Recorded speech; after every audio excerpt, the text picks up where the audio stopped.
My name's Leo and I'm transgender. I've been diagnosed with borderline personality disorder and I was born in Sunderland and I moved to Hetton at 8 years old and then to Lincoln when I was 18. This is how I managed that with a personality disorder. Moving to Hetton, it was a big change from being in kind of a sheltered life in Silksworth. We moved to Hetton so I could be closer to my grandparents. Primary was pretty calm. I got good grades and everything and was always in the gifted and talented stuff. I did get bullied quite a bit, mainly because of my hair colour. And I found a good set of friends in about year 8, year 9 and I've stuck with them pretty much still through till now. I came out to my friends as soon as I realised when I was 13 and they all accepted me straight away, and then people in school gradually just found out, people would spread rumours and stuff. Well, my mum found out first when I first told her in 2015, I think, and it was kind of a keep it under wraps, wait until you realise properly type thing. To me, it was a really basic concept, being trans, and for other people, I don't think it was. I got diagnosed when I was 17 and a half in 2019. Quite a surprising diagnosis, despite being in the system for so long. And it took me some time to quite adjust to it and accept it for myself. It's it doesn't make me a demon, or I'm not gonna betray my friends, stuff like that. I mean, it impacts everyone in different ways, but for me it impacts us in terms of managing my relationships, and in terms of thinking, there's black and white thinking where you think literally in black and white, it's or one thing or the other, and then there's overthinking and things like that, and splitting as well on people, and that really can damage my relationships and stuff. And there's also the self repetitive thoughts of intrusive thoughts in terms of harm and stuff. I had a lot of anxiety as a child, growing up and things, but I now attribute that to it was emerging borderline.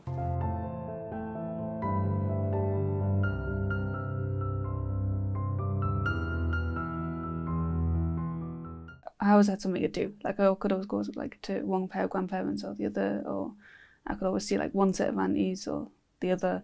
With my side, my dad's side of the family and that, I'm really close to my auntie and my cousins, and then my grandparents on that side as well. I'm really, really close to them.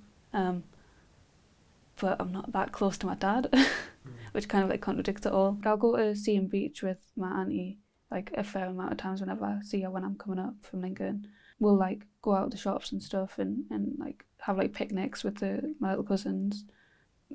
I'm the first of my immediate family to actually go to uni and do sixth form and all of that, so they're pretty proud of us anyways. One of the major aspects why I went to Lincoln is I can have a full-on separate different life there and then still come back and still have the family aspects. I kind of realised that there was a major flaw in the mental health system, and I kind of set it as my own little mission to be I can change one person's experience, and I think that's pretty much it.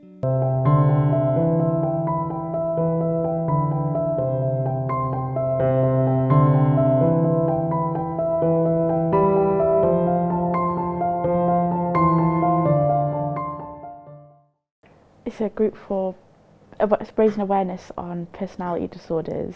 They're really good about just talking about stuff because they've got more experience, got their lives together and stuff. So I quite like that though, because yeah. It's you can look up to them and stuff.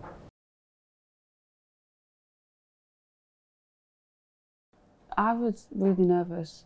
I was so nervous about it all because I was oh dear, it's going to be some massive intensive therapy group. I think it was pretty chill, to be fair. We've both kind of got similar struggles really in terms of BPD and that, and if I was going to do it, then you were going to do it as well. It was it could be something that we did together and then also helped us both, which I think is good. I've been diagnosed with a borderline personality disorder and transient psychosis, which kind of go hand in hand together. The borderline is sort of emotionally unstable, and then the psychosis is a weird one. It's just sort of changes the way you see the world for a short amount of time, and you sort of have to ride it out until it's done. I told you there was a group for personality disorders because I think at the time we were both kind of iffy in terms of treatment. Yeah. Like with like formal treatment, like being with like the NHS and stuff. The NHS, like, they're not great with handling personality disorders. And Upbeat's different because they get it. They don't just see you as an attention seeker, they see you as someone with like struggles who like, and sometimes you just need like, you need that little bit of extra help. It's not that deep. Like I used to deep everything and think everything was a bigger deal than it was, and like overthink everything. In reality, things aren't that serious. So to my younger self, really just, it's fine. It's not that serious.